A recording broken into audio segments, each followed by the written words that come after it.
और अब कसम संविधान की। नमस्कार, मैं हूं दीपक चौरसिया और ये वक्त है बड़े मुद्दों पर बड़ी बहस का।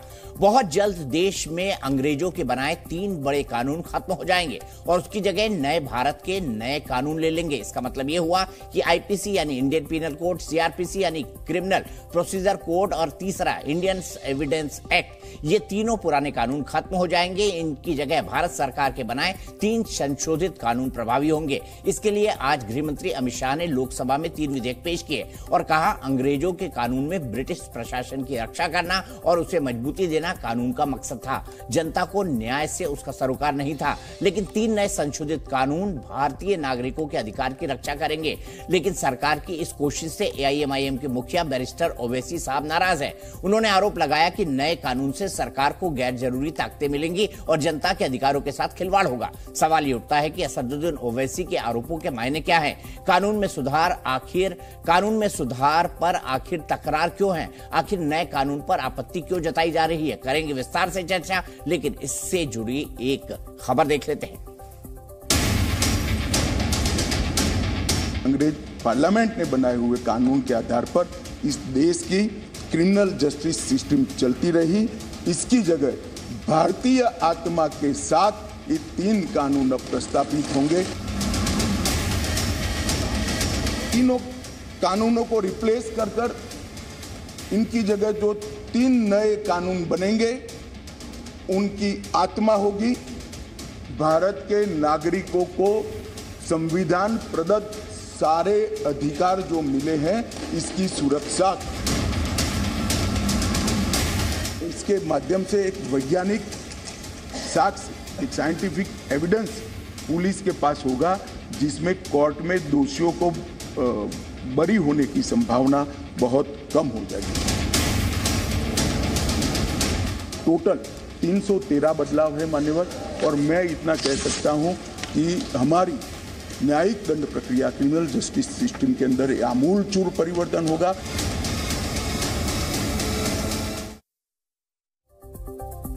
इसी पर बात करेंगे। मेरे साथ कौन कौन खास मेहमान जुड़ेंगे बता दूं आपको। डॉक्टर अजय आलोक, बीजेपी के राष्ट्रीय प्रवक्ता, डॉक्टर अजीज खान, समाजवादी पार्टी के राष्ट्रीय प्रवक्ता, दानिश कुरैशी जी, एआईएमआईएम के नेता, मुजफ्फर खान साहब, नेशनल कॉन्फ्रेंस के नेता और सुप्रीम कोर्ट के वकील ए.के. वाजपेयी साहब, जो कि लोक जनशक्ति पार्टी रामविलास पासवान के स्पोक्स पर्सन है, सीनियर वकील है। दानिश कुरैशी जी, आपसे शुरुआत करना चाहूंगा। ये ओवैसी साहब को क्या हो जाता है, जो कानून बने उसी का विरोध? देखिए, दिक्कत क्या है कि विरोध करना इस देश में क्या प्रतिबंधित है? दीपक भाई ये बताइए सबसे पहले। मेरे भाई, आईपीसी, सीआरपीसी और इंडियन एविडेंस एक्ट में संशोधन 1857 के बाद के कानून है। ओके, अब मैं क्या उनको बदला ना जाए? नए संदर्भ में ना लाया जाए? सुनिए, नए संदर्भ में लाया जाए तो कम से कम जो लोग सत्ता में या विपक्ष में बैठे हैं उनको विश्वास में तो लिया जाए। अरे स्टैंडिंग कमेटी में जा रहे हैं भाई दोनों बिल। अरे देखिए, स्टैंडिंग कमेटी में देखिए, ये बात आप दानिश भाई गायब हो गए। फिर उसको चैलेंज तो किया ही जाएगा, क्यों नहीं चैलेंज करेंगे? हम चैलेंज नहीं करेंगे उसको। अरे सुझाव दीजिए, विरोध तो ना करिए मेरे भाई। अरे क्यों विरोध करना? क्या मासूम लोगों के हक के साथ खिलवाड़ होगा?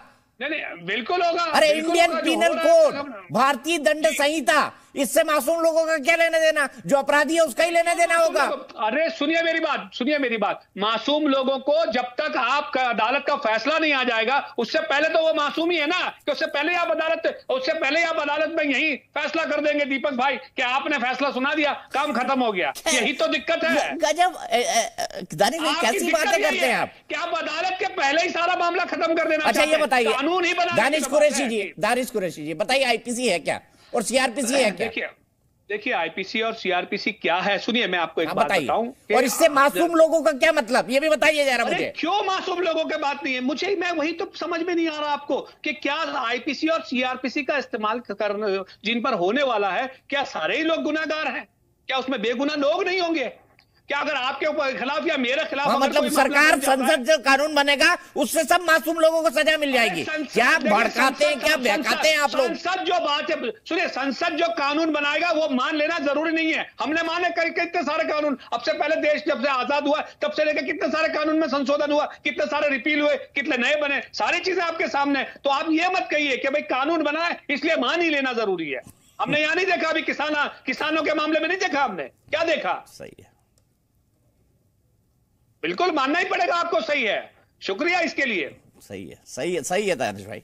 मतलब वो समझ नहीं आता, एक कौम बन गई है यहाँ पर, एक कौम जो खुद ही अपने आप को गद्दार मानती है। मैं नहीं कहता हूं, जो खुद ही अपने आप को गद्दार मानती है। ऐसे शब्दों का प्रयोग मत करिए। आपको गरियाना है तो गरियाइए, आपको लगता है कि हम गद्दार हैं तो बोलिए, आप बोलिए एक बार। मैं थोड़ी बोल रहा हूं जो खुद अपने आप को मानती है भाई, मैं नहीं बोल रहा हूं किसी को गद्दार, जो खुद अपने आप को मानती है। वो जो मान रहे, जो बोलने की बात है, आप बताइए किसने बोला है, आप जवाब देंगे उसको, आप बताइए। अच्छा, अजय आलोक जी जुड़ गए। अजय आलोक जी, आज बड़ा शानदार आपने जैकेट पहना हुआ है, अच्छी बात है। आदमी को जो है बड़ा हमेशा वैसे ही सुदर्शन दिखना चाहिए। हमारे भगवान भी सुदर्शन कृष्ण जो है वो बड़े अच्छे अच्छे पीतांबर वस्त्र धारण करते थे। तो मेरा पहला सवाल आपसे, ओवैसी साहब को इसमें भी आईपीसी, सीआरपीसी और इंडियन एविडेंस एक्ट को सुधारा जा रहा है नए संदर्भ के मद्देनजर, इससे भी उनको प्रॉब्लम है। दीपक जी, आपने कभी सीधी जलेबी खाई है? ये दानिश साहब रोज खाते हैं सीधी जलेबी, रोज खाते हैं सीधी जलेबी। वही बात है, तो दानिश साहब इनके नेता बिल्कुल सीधी जलेबी की तरह। अरे भाई, साफ साफ कहा गया संसद में, ओवैसी साहब भी वहीं थे, कि गुलामी की मानसिकता को खत्म करना है, गुलामी के प्रतीकों को खत्म करना है। और उसी के तहत इन 5 प्रणों में से एक था कि ये सीआरपीसी, आईपीसी, जिसमें इतनी फालतू धाराएं हैं और वो आज के वर्तमान परिदृश्य में भारत से कहीं मेल नहीं खाती हैं। वो अंग्रेजों का दिया हुआ नाम सीआरपीसी, आईपीसी, अब उसको अगर हम रिप्लेस कर रहे हैं भाई, आईपीसी को अगर हम भारतीय न्याय संहिता 2023 कहते हैं, तो उसमें क्या दिक्कत है? दिक्कत क्या है? राजद्रोह खत्म कर दिया है, लेकिन धारा 150 लगाने से दिक्कत हो रही है। दिक्कत वही है दीपक जी, और कहीं दिक्कत नहीं है कि कहेंगे कि धारा राजद्रोह आपने खत्म कर दिया, लेकिन आपने 150 में प्रावधान ऐसे लगाए हैं कि भड़काने और उकसाने पे भी सजा हो सकती है। तो इसमें तो भाईजान को दिक्कत हो जाएगी ना। तो भाईजान तो हर दूसरे दिन धमकाते और उसका उकसाते रहते हैं, कोई काम तो करते नहीं है। तो जिनकी ऐसी प्रवृत्ति होगी उनको इन सबसे दिक्कत होगी। और हमने तो स्टैंडिंग कमेटी में भेजा है, तो स्टैंडिंग कमेटी में जितने अपने सुझाव हैं, 2-2 सांसद हैं, अपने दें कि क्या क्या और उनको चेंजेस चाहिए। लेकिन सच्चाई ये है कि आज की तारीख में आप देखिए, justice delayed is justice denied. एक अदालत में आप मुकदमा करने जाइए, चाहे वो जमीन का मुकदमा हो, चाहे आपराधिक मुकदमा हो, सजा होते होते होते होते 20 साल 25 साल लग जाता है। Lower court, high court, supreme court, district court, इतनी तारीख पे तारीख, पिक्चर का डायलॉग बन गया था, तारीख पे तारीख। तो अब जब सब चीज को इलेक्ट्रॉनिकली किया गया है, फॉरेंसिक्स के साथ जोड़ा गया है, उसमें टेक्नोलॉजी जोड़ी गई है, अब यह है कि चार्ज फ्रेम होने के अंदर 30 दिन के अंदर न्यायाधीश को फैसला देना पड़ेगा। इन सब तमाम चीजों के कारण अदालतों का लोड कम होगा। तो आज अगर हम मॉडर्नाइजेशन की तरफ बढ़ रहे हैं, एक आधुनिक भारत की तरफ बढ़ रहे हैं, तो उसमें भी ये ढकोसला, पुराना रीति रिवाज लेके क्या फायदा है? कोई तथ्यों के साथ अगर बोलना हो, अगर इस पर कोई ऑब्जेक्शन हो, तब आप बात कीजिए। 356 धाराएं कर दी गई हैं, 93 धाराएं हटा ली गई हैं पुरानी, क्या जिसकी कोई जरूरत नहीं थी। आज की तारीख में लॉ वो होना चाहिए जो एक आम नागरिक को जिससे फायदा हो, नागरिक को जिसमें न्यायिक व्यवस्था पर विश्वास हो कि हाँ ठीक है, हमें न्याय मिल जाएगा। आज की तारीख में भारत के किसी भी नागरिक से पूछिए, वो यही कहेगा कि कोर्ट में जाने का मतलब है 10-15 साल 20 साल खराब करना, ऐसे ही सुलझ जाए, out of the court settlement हो जाए, कुछ हो जाए। तो इन तमाम चीजों को देखते हुए ये हमारे 5 प्रणों में से एक था कि गुलामी की तमाम निशानियों को खत्म करना, ये एक नए और समृद्ध भारत की निशानी होनी चाहिए। उसी के तहत ये बिल आज, और एक दिन में नहीं पेश किया गया, इस बिल पे अध्ययन हो रहा था पिछले 4-5, मैं कहूंगा 7 सालों से अध्ययन हो रहा था। इस बिल पे अध्ययन 6-7 सालों से तमाम संविधान विशेषज्ञ इस पे बैठ के अध्ययन कर रहे थे। एक एक चीज को उन्होंने प्रावधानों को देखा, जोड़ा और उसके बाद इसको प्रस्तुत किया है, और उसके बाद भी स्टैंडिंग कमेटी में भेज रहे हैं, ताकि स्टैंडिंग कमेटी में और विद्वान लोग, सारे दल के विद्वान लोग बैठें, देखें, उस पर जो भी सुझाव दे सकते हैं दें, ताकि और इसमें अच्छा किया जा सके। लेकिन साफ साफ कहना कि फालतू है, ये लौदा जा रहा है, तो ये ऐसे है, ये वैसे, आप पहले ही से प्रीएम्प्ट क्यों हो जाते हैं? पहले ही से मान के बैठे, हर चीज को मुसलमानों के विरुद्ध बता दीजिएगा, क्या दिक्कत है भाई? ठीक है, मुजफ्फर खान साहब, ये आपको भी लगता है कि ये कानून मुसलमानों के खिलाफ जाएगा? आईपीसी, सीआरपीसी और इंडियन एविडेंस एक्ट अगर चेंज होता है तो, जैसे ओवैसी साहब मानते हैं कि मासूम लोगों को फंसाया जाएगा इसके तो? मासूम लोग सिर्फ मुसलमान ही क्यों आप कहते हैं? सर मैं थोड़ी बोल रहा हूं, आप ही तो बोल रहे हैं कि भाई ये मुसलमानों के। मुझे नहीं लगता है कि किसी ने ये कहा। मासूमों में कोई भी हो सकता है सिटीजन, लेकिन एक चीज जो मैं बताऊं आपको, कि ये कहना कि ये अंग्रेजों का लादा हुआ कानून था, उसमें बहुत सारी उसके बाद अमेंडमेंट्स हुई हैं, सीआरपीसी में भी अंग्रेजों के बाद भी, एविडेंस एक्ट में भी, और इसमें शक भी नहीं है कि रिक्वायरमेंट थी अमेंडमेंट की। कुछ जो अनवांटेड प्रोविजंस थे जो यूज ही नहीं हो रहे थे उनको निकालने की भी जरूरत थी। और डिले का जहां तक ये मेरे भाई साहब कह रहे थे कि भाई तारीख पे तारीख दी जा रही है, तो उसको आप कहोगे कि अमेंडमेंट करने से बहुत जल्दी फैसले आएंगे, तो वो मुमकिन नहीं है। मैं 17 साल में एक जज भी रहा हूँ, जुडिशियल ऑफिसर रहा हूँ। 17 साल के बाद मैंने वॉलंटरली रिटायरमेंट ली है।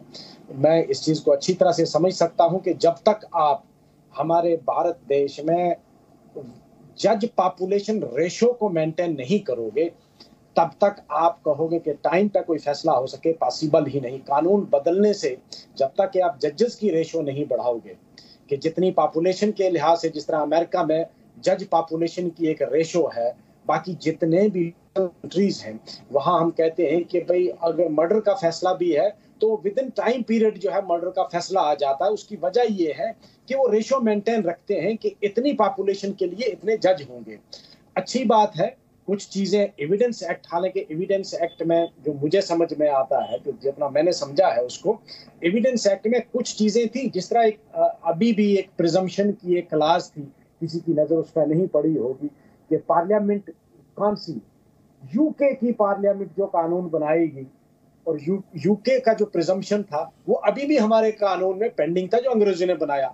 लेकिन अगर आप बाकी कानून देखेंगे, एविडेंस एक्ट एक फुल प्रूफ स्टैट्यूट है जिसको किसी और तरमीम की खास जरूरत नहीं थी। कुछ चीजें बाद में आई, 376 के लिए प्रिजम्पशन जो थी वो हमने बाद में ऐड की उसमें, कि प्रिजम्पशन जो है अगर माइनर है बच्ची कोई जिसके साथ बलात्कार हुआ तो presumption is against the accused, वो पहले नहीं थी। तो बहुत सारी तरमीम जो है वो हुई है।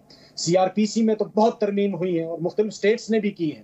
जिस तरह यूपी की स्टेट ने अपने लिहाज से सीआरपीसी में तरमीम की है, महाराष्ट्र की रियासत ने अपने हिसाब से सीआरपीसी में तरमीम की है, बहुत सारी रियासतों ने अलग तरमीमें भी की हैं, अमेंडमेंट्स की हैं, और सेंट्रल गवर्नमेंट ने भी, पार्लियामेंट ने भी तरमीमें की हैं। इससे पहले भी कोशिश की गई, लेकिन अगर कोई कोशिश की गई है इसको और बेहतर बनाने की, फोरेंसिक जिस तरह एक्सपर्ट्स का मैंने अभी सोशल मीडिया पे पढ़ा है, क्योंकि अभी मैंने वो बिल तो देखा नहीं, वो सिलेक्ट कमेटी को भेजा गया है, तो वो एक अच्छा कदम है कि भाई जिसमें फुल प्रूफ इन्वेस्टिगेशन हो, और मिसयूज अगर होगा तो उसको आप कॉन्स्टिट्यूशनल कोर्ट में, आप हाई कोर्ट में या सुप्रीम कोर्ट में चैलेंज भी कर सकते हैं कि ये कानून जो है ये सिटीजन्स के राइट को वायलेट करता है। अंडर आर्टिकल 13 अगर कोई पार्ट 3 के साथ इन्फ्रिंज करता है कोई प्रोविजन, तो सुप्रीम कोर्ट उसको ultra vires the constitution declare कर सकता है। तो ये एक अभी शुरुआत है, अभी बिल सामने भी नहीं आया, और क्या क्या अमेंडमेंट्स हो रही है वो भी पता नहीं है दीपक जी, कि अभी तो सिर्फ मैंने जो सोशल मीडिया के थ्रू पढ़ा है कि कुछ तरमीम जो की जा रही है, मगर उसको ये कहना कि नहीं अंग्रेजों का कानून था, कानून वो आज तक इंडिया का कानून है, उसमें बहुत सारी तरमीम हुई है। इंडियन पीनल कोड है, ब्रिटिश पीनल कोड नहीं है, बना आज से 1860 में बना हो। तो लेकिन ये कहना कि नहीं वो हम अंग्रेजों के कानून से आज तक जो है वो अपने आप को गवर्न कर रहे हैं, ये फेयर नहीं। बताइए आलोक जी, ये नहीं कहना फेयर नहीं है, कह दिया डॉक्टर मुजफ्फर खान साहब। मैं डॉक्टर नहीं हूं। देखिए, कुछ लोग माफ कीजिएगा, दिक्कत है कि कुछ लोगों को दिक्कत है कि भारतीय जनता पार्टी, प्रधानमंत्री जी, अमित शाह जी जो काम करेंगे वो गलत ही करेंगे। ये अगर माइंडसेट हो गया प्रेजुडिस पहले ही, तो फिर आप आधुनिकता, आगे बढ़ने की चाहत, एक समृद्ध भारत, एक अपना कानून, कोई 1860 में इंडियन पीनल कोड आपने कहा था, लेकिन इसको बोरो किससे किया गया था? इसको पूरा का पूरा ब्रिटिश पीनल कोड का रेप्लिका बना दिया गया था। ये कौन नहीं जानता है? मुजफ्फर जी तो जुडिशियल ऑफिसर रह चुके हैं, लॉयर हैं, प्रैक्टिस कर रहे हैं, तो उनसे बेहतर किसको पता होगा। लेकिन तब भी एक व्यक्ति और एक पार्टी से दुराग्रह रहने का ये मतलब नहीं है कि देश की प्रगति के लिए कोई चीज हो रहा हो तो उसमें भी ऑब्जेक्शन करें। भाई अभी तो पूरा बिल नहीं है, जब पूरा बिल आएगा तो डेफिनेटली आप भी जानते हैं कि ये बिल, कानून कोई नरेंद्र मोदी जी, अमित शाह जी तो बनाएंगे नहीं। इसको कॉन्स्टिट्यूट करने वाले डेफिनेटली संविधान विशेषज्ञ होंगे, कुछ वकीलों की टीम रही होगी, संविधान विशेषज्ञ और की टीम रही होगी जिन्होंने उसका पूरा खाका तैयार किया है। अगर 531 कानून थे सीआरपीसी में, और उसकी जगह 356 किया गया, तो किन किन धाराओं को हटाया गया है तो कुछ सोच के ही हटाया गया होगा। अगर देशद्रोह के कानून, राजद्रोह के कानून को हटा के उसकी जगह 150 के तहत अगर मुकदमा फ्रेम किया जाएगा तो इसके पीछे भी तो कुछ सोच रही होगी। राजद्रोह का दुरुपयोग कितना हुआ है आप लोग भी उस पर डिबेट करते हैं, कभी कहते हैं कि बीजेपी कर रही है, कभी हम लोग कहते हैं कांग्रेस कर रही है, कभी कहते हैं आप कर रहे हैं। तो ये तमाम चीज़ों को देखते हुए, और आज 22वीं शताब्दी में भारत है, हमारी युवा आबादी है, अगर एक अच्छा कानून जिससे कानून की पेचीदगियां कम हो सके तो उसमें दिक्कत क्या है। आपने कहा जजों की संख्या बढ़ाई जाए, इस कानून में ये भी, इस पेनल कोड में ये भी प्रावधान किया गया है कि 2027 तक भारत के सारे कोर्ट्स को हम कंप्यूटरीकृत करने जा रहे हैं। एक मान लीजिए अगर उत्तर प्रदेश में कोई क्राइम होता है तो उसकी एफआईआर आप केरल में भी दर्ज करवा सकते हैं। ये एक सिस्टम आने जा रहा है, हर चीज ऑनलाइन होगी, उसमें आपका टाइम का बचत होगा। फॉरेंसिक 3 साल से ऊपर की सजा जहां प्रावधान होगा उसमें फॉरेंसिक्स 100% रिक्वायरमेंट है।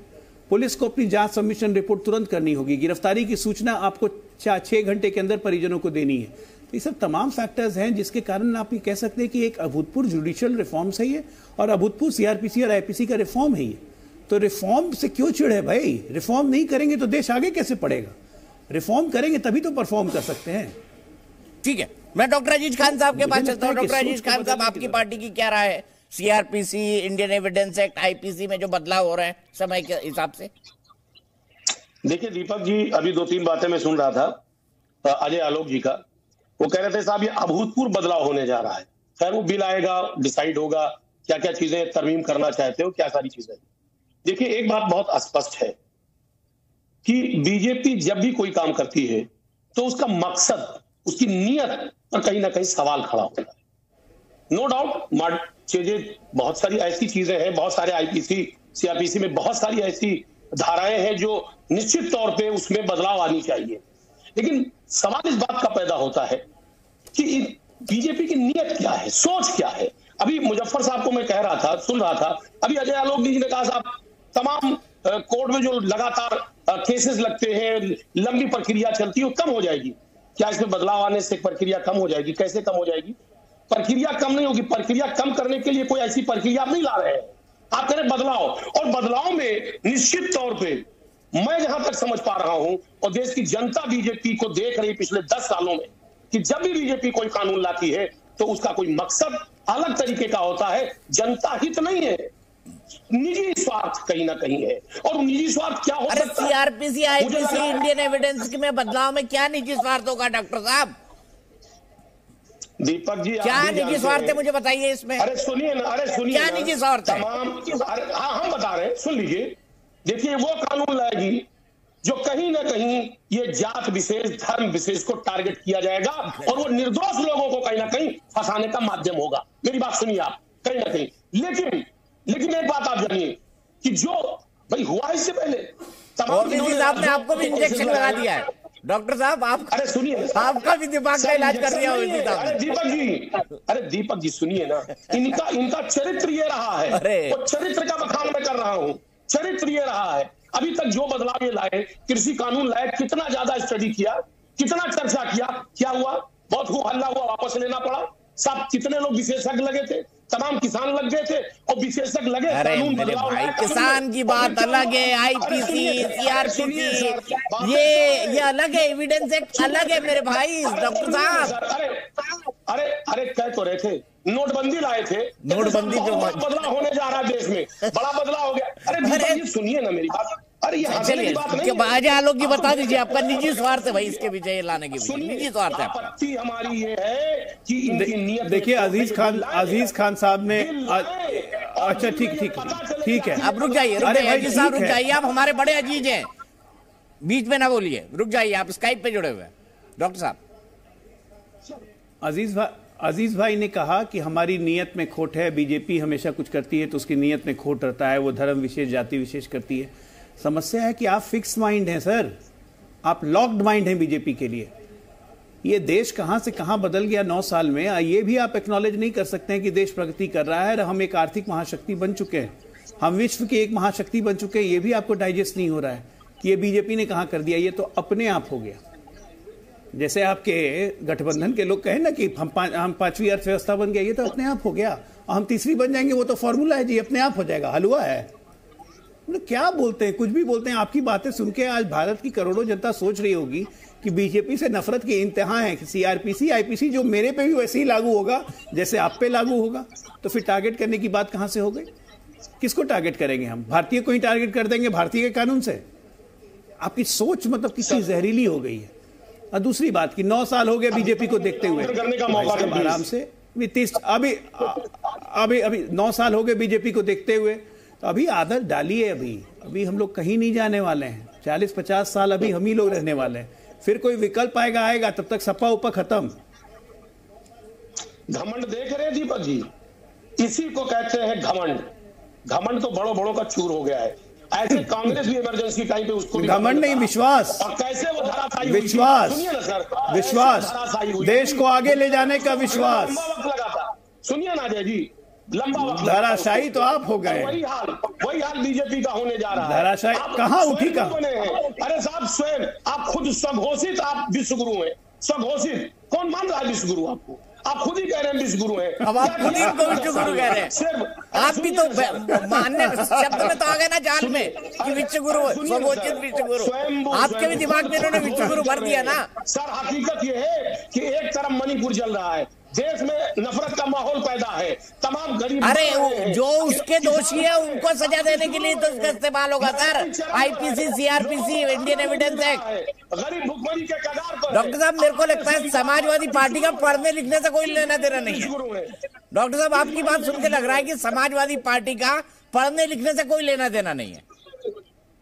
सर हम बहुत पढ़े लिखे आदमी हैं, हमें ये मत बताइए पढ़ने लिखने से मैटर। लेकिन बीजेपी पढ़ने लिखने की बात नहीं करती है, वो नफरत का माहौल पैदा करती है, देश को बांटना चाहती है। उसका मकसद मैंने अजीत भाई को बोला था, मैं फिर बोलूंगा तो अजीत भाई वो दानिश भाई नाराज हो जाएंगे। अब वाजपेयी जी मुझे बताइए, डॉक्टर अजीत साहब को लग रहा है कि नफरत की राजनीति बीजेपी फैला रही है और उनको लग रहा है कि इन तीनों में भी नफरत की राजनीति काम करेगी। अजीज खान साहब बहुत समझदार व्यक्ति हैं, लेकिन ये पार्टी लाइन के चक्कर में इनको हर चीज का विरोध करना है। मतलब ये सरकार, बीजेपी और मोदी जी कोई भी काम करें बस आके उठ के विरोध करना शुरू कर देते हैं। अरे सोचिए समझिए चीजों को। ये लॉर्ड मैकाले 1860 का कानून है आईपीसी, अगर उसमें रद्दोबदल किया जा रहा है जो कि रिक्वायरमेंट है, लॉ कमीशन की रिकमेंडेशन है, 18वें की है, 19वें की है, 20वें की है, उसके बाद बार काउंसिल ऑफ इंडिया की रिकमेंडेशंस हैं, बार एसोसिएशंस की रिकमेंडेशंस हैं, अगर उसके बाद अगर चीज़ों को ठीक किया जा रहा है तो उसमें भी आप राजनीति तलाश लेते हो, उसमें भी आप हिंदू मुस्लिम तलाश लोगे। भाई ये तो बात जची नहीं और जनता इसको अप्रिशिएट भी नहीं करेगी। देखिए अदालतों का सबसे बड़ी समस्या यही है कि डिले बहुत ज़्यादा होता है। और डिले किस लिए होता है? क्योंकि क्रिमिनल प्रोसीजर कोड जो है वो उसका प्रोसीजर ऐसा है, उनको ठीक करने की कोशिश की जा रही है। एविडेंस एक्ट है जिसके तहत एविडेंस होती है, उसको ठीक करने की कोशिश की जा रही है। आईपीसी में कुछ धाराएं ऐसी हैं जो इररिलेवेंट हो चुकी हैं या जिनका, अब जैसे राजद्रोह का कानून है, आप ही लोग तो कहते हो मिसयूज हुआ है, बहुत मिसयूज होता है, तो अगर उसको हटाया जा रहा है तो उसमें क्या ऐतराज है भाई?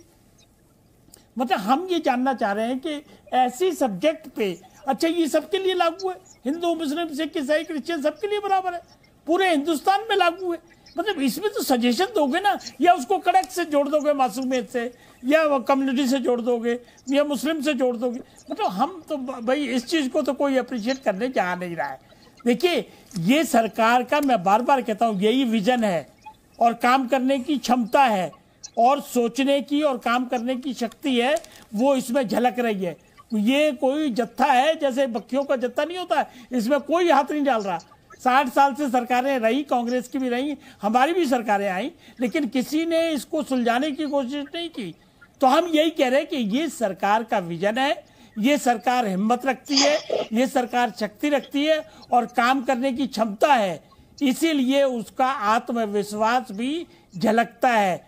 और इसीलिए ये सारे के सारे लोग जो है ना, वो मोदी जी से घबराते हैं, उल्टा कहते हैं कि मोदी जी घबरा रहे हैं, लेकिन हकीकत यही है। अभी सेमीफाइनल भी जीत लिया, कल फाइनल भी जीत लिया, और 24 का जो आएगा वो भी हम ही लोग जीत रहे हैं, क्योंकि काम किए हैं 9 साल, काम किए बकायदा। ये मुद्दे उठाते हैं, कोई सस्टेन नहीं करता है, क्योंकि उसके पीछे कोई एविडेंस नहीं होता, कोई आरोप में जान नहीं होती, वो खटाखट गिर जाते हैं। मणिपुर पे भी इतना ही शोर मचा रहे, मणिपुर का भी मुद्दा बनाने के लिए, मुद्दे को जिंदा रखने के लिए उसको उलझाया हुआ है, जबकि अमित शाह जी ने सारी चीजें एक एक चीज बता दी कि ये समस्या की जड़ कहाँ से हुई, कैसे हुई, आज क्या स्थिति है, हम क्या कोशिश कर रहे हैं, और पूरी अपील की, शांति की। ये लोग गए थे अपोजिशन पार्टियां, आ गए घूम फिर के, और उसके बाद अपील नहीं की इन्होंने। सर्वदलीय बैठक बुलाई तो उसमें भी गए नहीं नंबर 1 के नेता। तो ये जनता सब चीजें देख रही है। हमारा सिर्फ ये मानना है कि कम से कम ये जो प्रोसीजरल चीजें हैं, जो समाज के हित में हैं, इन पे तो राजनीति न करो ना। और स्टैंडिंग कमेटी एग्जामिन करेगी, सजेशंस दीजिए। ये अपने जिन्होंने जनाब ओवैसी साहब ने खटाखट उसको जोड़ दिया एक कम्युनिटी के साथ, इसीलिए नुकसान कर रहे हो। ये सरकार की नजर में कोई भेदभाव नहीं है, सबके लिए बराबर है, सबके लिए पॉलिसी है, सबके लिए चश्मा एक है, किसी में कोई भेदभाव नहीं है। अगर मदरसे में भी NCERT का लगाया जाएगा तो आप उसमें क्या इतराज कर लोगे? इसी वजह से जनता इनको निराशा बार बार दे रही है और 24 में भी देगी। इसको बिल्कुल ठीक तरीके से अप्रिशिएट करिए, सजेशन दीजिए और वैल्यूएबल सजेशन दीजिए जो जनता के हक में काम आए। ये हमारा मानना बड़ा साफ। बताइए दानिश जी, आपने गलत चश्मा पहन रखा है। आपने ओवैसी साहब का चश्मा पहन रखा है, उतार दीजिए उसको। अच्छा, मैं अब जवाब देता हूं, सुनिए। देखिए, सबसे पहली बात तो आलोक जी ने बहुत जबरदस्त बात की कि जो उनके लिए कानून है वही मेरे लिए भी कानून है। ये हम देख चुके हैं कि महाराष्ट्र में किस तरह से आपके लिए कानून था, किस तरह से मेरे लिए कानून है। पूरे देश के अंदर में किस तरीके से भारतीय जनता पार्टी में ज्वाइन होने वाले नेताओं के लिए क्या कानून रहे और भारतीय जनता पार्टी के मुखालिफ करने वालों के लिए क्या कानून रहे। तो ये तो हम सारा नजर से देख रहे हैं। वाजपेयी जी बड़े सीनियर हैं, सम्माननीय हैं, लेकिन वो जो बात कर रहे हैं ना, वो बात दरअसल आवाम को पचेगी नहीं दीपक भाई, क्योंकि वो सारी दुनिया तो सबको देख रही है। क्योंकि हमारे यहां भी देख रहे हैं कि आप उत्तर प्रदेश में जाएंगे तो आप तो डाइजिन खा के बैठे हुए हैं, ये हाजमोला खा लिया होगा। अरे या अल्लाह, आप तो सुनने को तैयार नहीं है। मुझे तो ये समझ में नहीं आता कि वाजपेयी जी की बात पे आप इतना वो क्यों हुए। देखिए फिर क्या शुरू होता है। मैं तो आपकी बात पे खुश हो जाता हूं दानिश भाई, आदमी को खुश होते रहना चाहिए। बिल्कुल ओवैसी साहब को भी समझाइए, मैं वो भी खुश रहा करें। सुनिए, मैं यही तो कह रहा हूं कि जो सत्ता पक्ष है वो भरोसे में लेके भाई क्या प्रॉब्लम्स है। अरे स्टैंडिंग कमेटी में जा रहा है दानिश कुरैशी जी, चर्चा होगी उस पे, और चर्चा कर करके हजारों प्रस्ताव मिलने के बाद ये बना है। अरे इसीलिए तो मैं कह रहा हूं कि उसके ऊपर जो हंगामा करने की बात है, तो जो आप कह रहे हैं कि हम दूध के धुले हैं, हम तो उसका ही सवाल कर रहे हैं ना, जो आलोक जी ने कहा कि भाई उनके लिए भी वही कानून है, मेरे लिए भी वही कानून है। तो आपने महाराष्ट्र में नहीं देखा किसके लिए 4 दिन पहले कानून अलग था, फिर बोलने की भाषा बदल गई, कुछ नहीं हुआ उनका, हुआ कुछ होगा। किसका ये उदाहरण दे रहे, बता दीजिए ना। अरे वहां सत्ता कैसे बनाई गई और उसके लिए किस तरह 4 दिन पहले 5 दिन पहले प्रधानमंत्री मोदी जी कह रहे थे कि कौन लोग इस तरीके भ्रष्टाचारी लोग हैं, फिर बाद में सत्ता में शामिल हो गए। तो ये क्या कानून अलग हो गया फिर? अच्छा, ये कह रहे हैं ये CRPC आप हर चीज पे दानिश भाई एक इंटेलेक्चुअल मुद्दे पर बहस है, इसमें भी राजनीति घुसेड़ रहे हैं आप। कहाँ राजनीति है भाई? हम तो प्रधानमंत्री जी से पूछेंगे नहीं, CRPC IPC में है। तो नहीं, मुझे ये बता। अरे यार बोलिए, मतलब आप इतनी बड़ी बात प्रधानमंत्री जी की बात को डिनाई करके मुझे दानिश भाई, मुझे दानिश भाई बिल्कुल उम्मीद नहीं है मुझे। अच्छा एक बात बताइए दानिश भाई, कौन सी चक्की का आटा खाते हैं आप? मेरे पड़ोस में ही रहता है वो बेचारा। और ओवैसी साहब की चक्की का खाते हैं? अब वो हैदराबाद में, मुझे वो नहीं पता कि कहां से खाते, पता नहीं। बिरयानी कम खा रहे लग रहा है आजकल, वही आटा खा रहे हैं जिसमें मोदी विरोध है उनके। ठीक है ना डॉक्टर साहब, आपके ऊपर कई आरोप लगा दिए दानिश भाई ने। देखिए दीपक भाई, मैं बड़ा स्पष्ट बोलता हूं कि मैं जानता हूं भाईजान की दिक्कत की पार्टी की दिक्कत यह है कि इसमें जो राजद्रोह खत्म करके धारा 50 ऐड किया गया है और 46A ऐड किया गया है, उससे इनको दिक्कत है। क्योंकि उस धारा में बड़े स्पष्ट रूप से कहा जाता है कि अगर आप किसी भी तरह से सरकार या देश के खिलाफ किसी को उकसाएंगे, कम्युनिटी को उकसाएंगे, चाहे इलेक्ट्रॉनिक माध्यम के द्वारा, चाहे सोशल मीडिया के द्वारा, चाहे अपने भाषणों के द्वारा, अगर आप सद्भाव बिगाड़ने की कोशिश करेंगे तो आप पे ये सब धाराएं लगेंगी, जिसमें मिनिमम प्रावधान 7 साल से लेके उम्र कैद तक की है। और ये सब धाराएं में ओवैसी जी को डेफिनेटली दिक्कत होगी, क्योंकि वो तो काम ही उकसाने का करते हैं, चाहे उत्तर प्रदेश हो चाहे देश का कोई कोना हो। चाहे महाराष्ट्र हो चाहे हैदराबाद हो। इसलिए उनको दिक्कत है दानिश कुरैशी को, क्योंकि वो जानते हैं कि इस तरह की भाषणों पे दिक्कत हो जाएगी, कॉग्निजेंस हो जाएगा। जहां तक रहे एजाज खान, तो मैं समझ रहा हूं उनको क्या चीज से दिक्कत है। पहली बार इस देश में यह कानून बनने जा रहा है कि 18 साल से नीचे की लड़की के साथ अगर रेप हुआ तो मौत की सजा का प्रावधान होगा। अब ये नहीं होगा कि लड़के हैं, रेप करके लड़कों से गलती हो जाती है, छोड़ देना चाहिए, ये नहीं होगा। रेप की पीड़िता का नाम अगर उजागर हुआ तो उस पर भी कार्रवाई होगी, उसको भी दंड मिलेगा। इससे दिक्कत है अजीज खान जी को। मुझे समझ में नहीं आता है कि आप किस ऐसे कानून का क्यों विरोध, किस बात का विरोध। आपने पढ़ा भी नहीं है ड्राफ्ट, आपने पूरा चीज देखा भी नहीं, आप जानते भी नहीं हो क्या क्या कानून में आ रहा है। बस बीजेपी की नीयत ठीक नहीं है, बीजेपी की नीयत ठीक नहीं है, देश को बांटना चाहती है। अभी बात करने लगे महाराष्ट्र की सरकार परिवर्तन का दानिश कुरैशी जी। भैया महाराष्ट्र के सरकार परिवर्तन में सीआरपीसी आईपीसी कहां से आ गया? मतलब हंसुओं के ब्याह में खुरपी के गीत गा रहे हैं। आपकी मानसिकता अगर दूषित हो, एक मिनट, मानसिकता दूषित हो जो आप मान के बैठे हैं कि आपके लिए कुछ अच्छा हो ही नहीं सकता है। इस देश के अगर मुसलमानों के लिए 3 तलाक खत्म हुआ और मुस्लिम महिलाओं को इससे फायदा हुआ तो उससे आपको क्या दिक्कत है भाई? अगर इस देश में हमने कानून बना दिया कि मुस्लिम महिलाएं हज के लिए अकेले जा सकती हैं, इस साल हमने उसका रिजल्ट देखा है, उससे आपको क्या परेशानी है भाई? आप कौन से समाज में जीना चाहते हैं? दकियानूसी समाज में आप जीना चाहते हैं इस्लाम के नाम पे? इस्लाम कभी दकियानूसी नहीं सिखाता है, लेकिन आप लोग जो बात कर रहे हैं टीवी पे वो दकियानूसी है। आप अगर मॉडर्न इस्लाम देखना है, जाइए जाके दुबई देखिए, सऊदी अरब देखिए, उसने कितने प्रावधान कर दिए। कहां से आप लोग तो एक तो कन्वर्टेड मुसलमान हैं और झूठ मूठ का ज्यादा आप लोग इस्लाम की गलत भ्रांतियों को यहां पर स्टैब्लिश कर रहे हैं। आपको तो मानता भी नहीं मुसलमान। सऊदी अरब में तो आप लोग को सेकंड ग्रेड ट्रीटमेंट दिया जाता है कि ये लोग ओरिजिनल मुसलमान नहीं है। किस बात का आप लोग हर चीज में हिंदू मुसलमान करने लगते हो? अरे देश की प्रगति का बात है, पढ़ लीजिए, देख लीजिए, उसके बाद कमेंट कीजिए, सजेशन दीजिए। जबरदस्ती उसी को एक ही रोटी को बार बार सेकते रहोगे, कितने बार पलटोगे भाई? जलना तय है, इसलिए जल गए हो। दानिश जी गायब हो गए, वाकई जल गए हो, उनका फ्रेम ही ब्लैंक हो गया। डॉक्टर नहीं, दानिश भाई रुक जाइए। वैसे एक बार बताऊं, मैं ओवैसी साहब का बहुत बड़ा फैन हूं, तकरीर बड़ी अच्छी करते हैं। कल उन्होंने एक बात कही, देखिए एक तरफ चौकीदार है, दूसरी तरफ दुकानदार जो मोहब्बत की दुकान खोल कर बैठा है, एक तरफ चौकीदार है। तकरीर बड़ी अच्छी करते हैं। लेकिन दानिश भाई मुझे एक बात बताइए कि कब इस चश्मे से देखना छोड़ेंगे कि जो कानून बनेगा वो मुसलमानों के खिलाफ ही होगा? देखिए, सबसे पहली बात तो आलोक जी ने बहुत सारी बातें कही। सबसे पहले हमें आपसे किसी तवक्को की जरूरत नहीं है आलोक साहब कि हम कौन से मुसलमान हैं, कैसे मुसलमान हैं और कौन हमें क्या देखता है। हम इस देश के अंदर में हैं और देश का कानून जो है उसी नजरिए से, उसी चश्मे से हम देखते हैं। दूसरे नंबर की बात, कानून तो मुसलमानों के खिलाफ है दानिश भाई, ये बार बार बोलते हैं आप। महिलाओं को जो अधिकार देने की बात जो कही है, तो मैं आपको ये बता दूं, सुनिए मेरी बात, ये समझ लेने की जरूरत है उसके अंदर में कि जिन महिलाओं को हक और हुकूक देने की बात है, दरअसल ये वहां का यही लाइन हक और हुकूक, यही उनने लिखा है आज ओवैसी साहब ने, हक और हुकूक। बिल्कुल, तो बिल्कुल हुकूक जो है वो हम तो उसकी बात तो करेंगे ना। हमारे हुकूक जो है अगर वो कहीं वायलेट होते हुए नजर आएंगे तो भारतीय जनता पार्टी के प्रवक्ता तो हम उनसे सवाल पूछेंगे, क्योंकि सत्ता में ये है तो इन्हीं को तो जवाब देना है ना। आप जवाब भी देना। बताइए कौन सा हक और हुकूक कॉम्प्रोमाइज हो गया इन 3 बिलों के बाद? क्या कॉम्प्रोमाइज हुआ बताइए?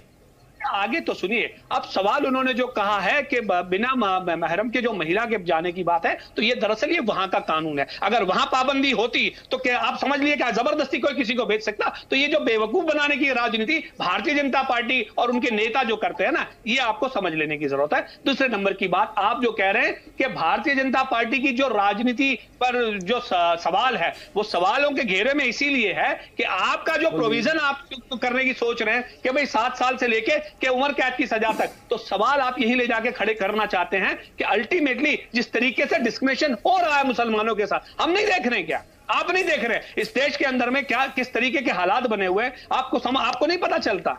बताइए आप। हमारे यहां अगर देश के अंदर में 20 लाख मुसलमानों की हत्या करने का प्लानिंग बनता है कहीं पे, तो उसके अलावा भी आप बताइए, ये परिस्थितियां जब निर्माण हो चुकी है, अगर एक राज्य के अंदर में इतने बड़े दंगे हो जाते और एक जो गुंडाई है, एक जो गुंडा है उसको कंट्रोल नहीं कर पाते, आप ये परिस्थितियां जब निर्मित हो चुकी हैं, आप बताइए कहां ले जाके? तो फिर मणिपुर की बात करूंगा तो वापस मणिपुर पे आ जाएंगे कि जब मणिपुर में अमित शाह जी ने बात बहुत अच्छी की, लेकिन बात यह है कि प्रैक्टिकलिटी अगर ग्राउंड की बात की जाए तो रिजल्ट क्या है बताइए? इतने महीनों से मुसलसल जो घटनाएं घट रही हैं, आप कह दीजिए कि भाई आपसे कंट्रोल नहीं हो रहा। कोई बात नहीं दानिश भाई, हम दुआ करेंगे कि आप होम मिनिस्टर बन जाएं। देखिए मैं से तवक्को नहीं करता हूं, मैं तो करता हूं कि देश के अंदर में अच्छे जो भी वो आ जाएं होम मिनिस्टर, वो अच्छे रहें चाहे जो भी हो। ठीक, अरविंद वाजपेयी जी क्या कहेंगे दानिश जी की बात सुनकर?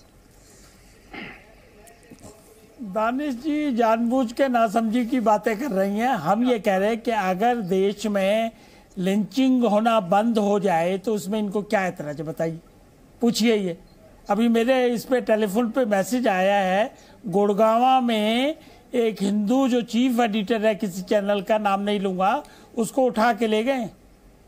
मतलब कहाँ पहुंचाओगे दानिश भाई? समझदारी से काम करना पड़ेगा, देश को बचाना है आपको। जितना आपका हक है उतना ही हमारा हक है, जितना आपका कानून आपके लिए उतना हमारे लिए। ये नफरत की दीवारें मत डालिए। कानून बन रहा है, कानून सबके लिए बन रहा है, इसमें कोई डिस्क्रिमिनेशन, आईपीसी में डिस्क्रिमिनेशन नहीं होता। प्लीज, अभी इन्होंने कहा कि डिस्क्रिमिनेशन होता है आईपीसी में। एक सेकेंड पूछिए।